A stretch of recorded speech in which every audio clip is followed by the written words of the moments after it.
Hi, నేను మీ doctor Sindhu Vemulapalli. ఈ మధ్య మోస్ట్ కామన్ గా పేషెంట్స్ స్టిక్కర్ వల్ల గానీ, కుంకుమ, విభూది లేదా గంధం దీని వల్ల పెట్టుకునే చోట రియాక్షన్స్ తో కామన్ గా వస్తున్నారు. దాని నుంచి ఇప్పుడు మనం తెలుసుకుందాం.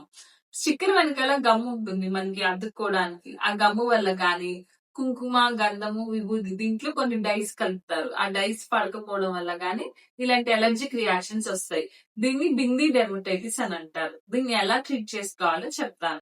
మీకు బొట్టు పెట్టుకున్న చోట ఎలర్జీ రియాక్షన్స్ నీరు గారడం గానీ, పుండు పడడం గానీ, నల్ల మచ్చ అవ్వడం గానీ, డ్రై అవ్వడం గానీ ఉంటుంది. మీ డెర్మటాలజిస్ట్ ని కన్సల్ట్ అయితే ఆయింట్మెంట్స్ ఇస్తారు. అది పెట్టుకుంటే అవన్నీ తగ్గి నార్మల్ అవుతాయి. ఆ తర్వాత మెయింటెనెన్స్ కి గమ్ము వల్ల మీకు రియాక్షన్ వస్తున్నట్టయితే గమ్ము లేని తిలకం గానీ, కుంకుమం గానీ షిఫ్ట్ చేసుకోండి.